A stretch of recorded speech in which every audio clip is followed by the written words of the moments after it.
In the bottom left, in the green, he is Maru. The fan favorite tonight, the crowd favorite. Seems like it. In the upper right, a GSL Codes champion and the hope for KT, it's Zest. The defending champion defeated his teammate TY in that final match. KT Rolster, we feel your victory. Also, you can see by that card, he also attended the finals live that we were just talking about. That's right. By the way, the cross finals are tomorrow, so check that out. Yep. Do not miss the cross finals. We got another great match. The same time, I believe 6 p.m. No. So don't miss out on that. So just taking a look at this map. It's a map we've seen all sorts of different strategies, different builds. But if the game goes to mid and late, Maru's going to be doing Liberators. We're going to have to see Zest avoid and outplay those. Now, assuming we get there. Maru, very, very solid player. I feel like Zest maybe has a little bit more diversity in builds. That might not play as big of a role here in a best of one. Maru, of course, very solid with his drop harass. Strategically very sound. Although I'd say fundamentally, in some ways, his strategies are a little bit more basic. That doesn't mean they're worse, but they're more grounded in traditional Terran Starcraft 2 style. Yeah. Of just steady pushes, somewhat predictable. Solid control. Yeah, I think that there's a degree of predictability, and I don't think he's going to deviate from that in this best of one. I think he's going to do what he knows best. Also, Maru, typically not too greedy of a player. He's very much. He's almost like if you could draw a graph of he's in the middle. Yeah, of everything. Literally. Yeah, I was going to say if you could draw a graph between aggression, defense, cheesing, and macro, he's dead exactly in the center. He's the bullseye. Yeah. In the middle of that graph. Maru in the middle of that, and you could take all the other Terran players and put them on different spectrums of style. And by the way, again, that's not a bad thing. It's just that it means he's just solid. He's also, because he's had so much experience now in StarCraft 2, more than almost any other Terran that's at the top level at this point. Actually, I'd say minus maybe Bomber and some of the oldest StarCraft 2 Terrans, he probably has the most experience in games in StarCraft 2. And he's been playing for StarCraft 2 for much longer than Zest, for example. So in late game, base trades, there's kind of craziness that exists, Pult versus Strange type games, from DreamHack. He's the guy who's going to make the perfect right choice because he's been in that situation and high pressure situations so many times before. Not saying that Zest would not make a decision, but Maru just has more experience. And it's funny to say that, but it's just true. In StarCraft 2, Zest has been playing Brood War longer than Maru. Zest was playing Brood War when Maru was in diapers, but different game, different time. Yeah, and it's crazy to see how far Zest has come. I mean, Zest is the testament that if you just keep trying at something and practice at it and use your practice time valuably, it can pay off. Good mic here from Maru. I thought that was Parting controlling that Mothership Core for a second. Drives out those Marines. Hellions coming across the map.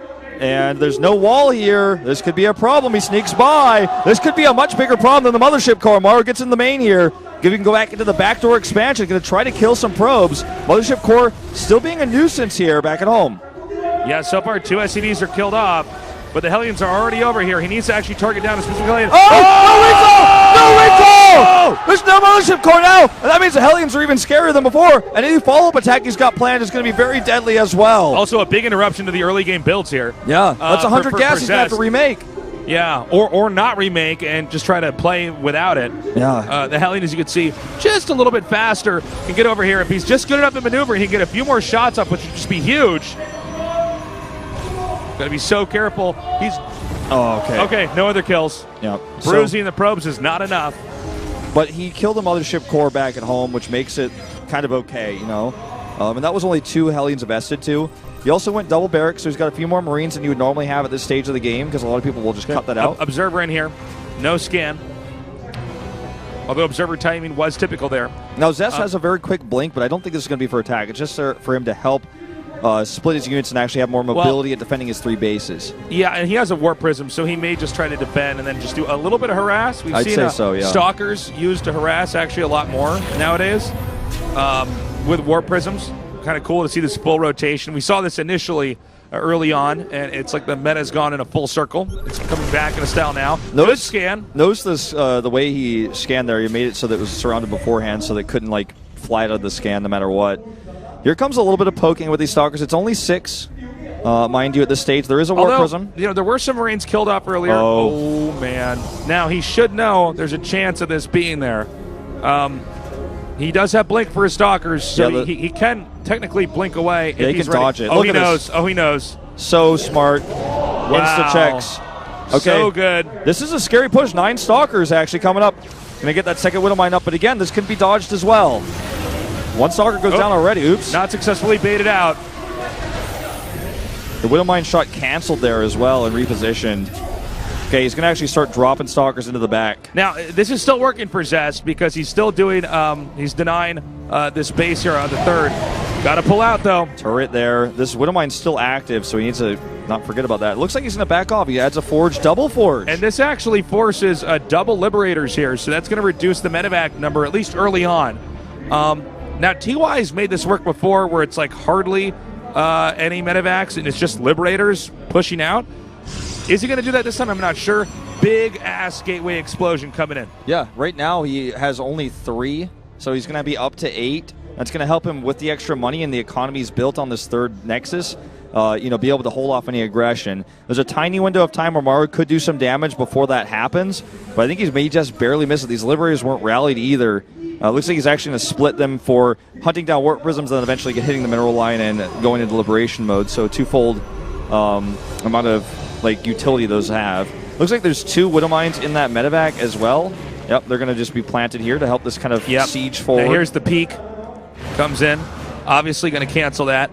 He should know the Liberators are coming in. And actually perfectly spotted. Zest just everywhere. Now what he wants to do is get the Liberator close enough that it starts to set up a Liberation Zone. Then he blinks on top of it. Yep. All right, here we go. There's the overcharge immediately. He doesn't even get to kill a single probe, and it will go down. That was perfectly timed out. That was very intentional. Perfect. The second one here, not going to do much. The Widowmine drop is denied as well. Zest is just bulletproof. He's like, remember when TY tried to get this against me in the GSL finals and I shut down everything? He's like, yeah, I'll do it versus you too. Okay, right. So he sets up a zone over here. This can only hit Stalkers out. Basically too. Yeah. So who knows? He might even get a few more Stalkers and blink right over on that part and just hit it and take it out there. So Maru's in some serious trouble here in this game. Like he took a lot of damage early. He didn't lose SCVs, but he lost his 3rd base. Was so late that Zest has so much more mining than he has. Important to note here, guys. There's only 1 medevac in the game right now. Okay, that means that the Protoss army, when it gets 1-1, actually can sometimes just run over the Terran army. Yeah.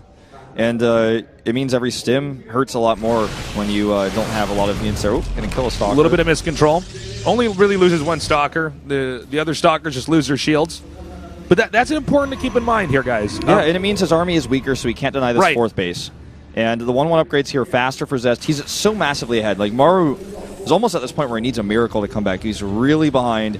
He's got a lot of Liberators. Well, he had a lot of Liberators. He lost 2 of them without doing much damage. I was only got 3, and the biggest issue is his lack of medevacs. And his army isn't that big either because his barracks that he's adding right now are late because he didn't have a 3rd CC for so long because of Stalker pressure. Scan here in the main. A lot of this was forced by Zest. Zest forced Maru into doing this by getting those Stalkers in there early and putting that pressure on, and knowing that medevacs alone would not allow him to reclaim the low ground, so Liberators had to come in, then knowing to go back to his base and basically set up to catch the Liberators and possibly the medevac. This is classic Maru. 4 medevacs, Maru TM. Yeah. I mean, this is something Marine King used to do, and they used to be on the same team. People used to jokingly call Maru the Marine Prince back in the day when they were both on Prime together, and we're seeing some of that channeled here, perhaps. Whoa. Now, look at this pylon setup here. He's aware that this is a likely drop point coming in here. And this means he has to just drop out, kill the pylon, then leave. Yeah, this is a problem right now for Maru because it would be unwise to push in further. Yeah. Zest is hoping that he was going to actually commit there. He's not.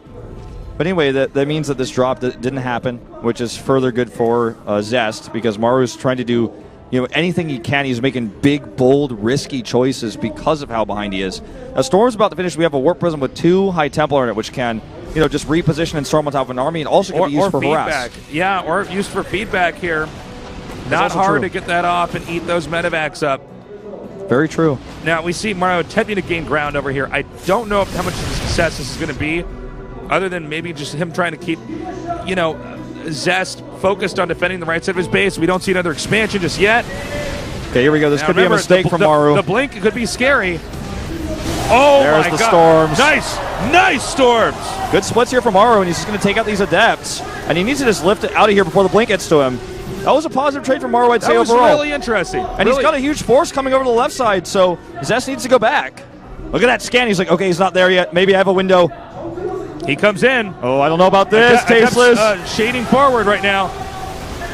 Okay, he's actually gonna be able to hit the 4th base while this is happening, but he's gonna lose a lot of his expensive units. The Nexus is taking some damage. He should be losing the 4th here no matter what. He's gonna trade those Liberators for a Nexus, basically a very risky move here. But can he get out though? Stalker's coming down. Oh God, that would have mind nearly getting a huge probe line here. He's gonna actually continue to fight a small Stalker army as well. He has the better army here right now. All right, this is so tough for Maru to fight. He's down in upgrades, don't forget. Maru's done a very good job, though. That was actually something I did not believe would occur, that he would actually take out the 4th, and he did do it. At the cost of his Liberators, though. And already Zest has Fleet Beacon Tech. Were there 3 or 4 there? Yeah, it was 3, I think. I think it was 3, yeah. So he's got Fleet Beacon Tech. He's going 3-3 right now. Maru's got a nice setup here to defend an attack like this. He's just going to eat it at the top of the ramp, and Zest needs to back off. Okay, and he blinked. He blinks on it. He gets one. Yeah, looks like there was a bit of a misclick. He hit that Marauder, then the medevac. Gonna back up now. Maru is ahead in supply. He's multitasking like crazy right now, as Zest spent a lot of resources on that Fleet Beacon Tech. Here's where he may try to break the shell here of Zest. He's going to expand in the midst of this. Zest trying to reclaim 2 bases. Maru is taking his main base. That's how desperate he is for a base right now. He's floating his CC, which is a cool thing that Terran can do in StarCraft 2. You can actually power on 3 bases, and right when it runs out, you float it to another 3rd base. You just stay on that same level of powering, whereas Protoss is forced to both juggle the task of remaking Nexi and powering up their army. Yeah, and he saves 400 minerals here. Yeah, you'll get some less mules, but it's a cool emergency tactic you can do in situations just like this. There are 4 observers on the map for Zest, but he actually has them clumped with his army. I noticed a lot of them, so could be doing more. 1 adept in this, and it looks like you will see this drop in a second. He doesn't see it yet. Maru just trying to outmaneuver Zest in this game, which is funny because he's the Liberator player here. All right, well, he's got a good number of medevacs now. He spots that Warp Prism, but the question is, can Zest split these armies properly? Maru has more mobility. He's going to force the Protoss army back. Then he's going to hit the other side. He can just kill this Nexus and lift up. He's going to try to get High Templar to feedback those. The pickups are insane right now. A good attack over here by Zest. We have storms going down right now on top of those I'm not sure, man. That's a lot of Liberators still. They're not dead. This army does get picked up, but this is a decent trade for Maru overall. And he got the Nexus. Don't forget. Doing it. I think Maru's doing it. He took out that Nexus. He took out the Nexus. A lot of key units up there. The Tempests don't have as much equity with that proper ground backing them. And Maru... He needs to set up a defense. Maru needs to set up a defense here. Look at his production right now. He's way ahead in the combat. He just needs to survive. Good scan. Good scan here. Oh, he's going to win this fight as well. Zest doesn't have all his units here. Yeah, in fact, he's kind of 1A into this. And now that he has the rest, Maru can just escape again with his mobility. He needs to set up a defense, though. Okay, Liberator here. Liberator down there. But again, there's not enough to actually cover the Liberator. There has to be symbiosis. Look at the production tab. Look at how much production Maru has. All he has to do is survive, and he just wins this game because he has so much more. And he's still dropping over here, taking down what was initially an even worker count. Well, I guess the Stalkers get there fast enough. He can park over here with the Tempest. Oh, he's going to get him. Get there. He sees him with the sensor tower. And look at this. He's trying to trap the Protoss army here. Does trap a few of those units, and that may actually turn the tide here. Well, really good kiting here from Zest, though. Those Tempest staying alive for a lot longer. He's dropped. Jesus. He's going for it here. And I think this might be too much. I think this is game over. Vikings are landing. There's not enough Protoss. Look at the rest of Maru's army is back. The crowd is going crazy. Liberation zone's going down. And 40 supply up is Maru now. He's up a base as well. The army for Protoss is not sophisticated enough now. Oh, it's up another mule. Another mule. He's going all the way to the center right. Not enough to defend the Nexus. Liberation zones about to go down as the Marauders continue to do too much damage. I think it's time to type out GG.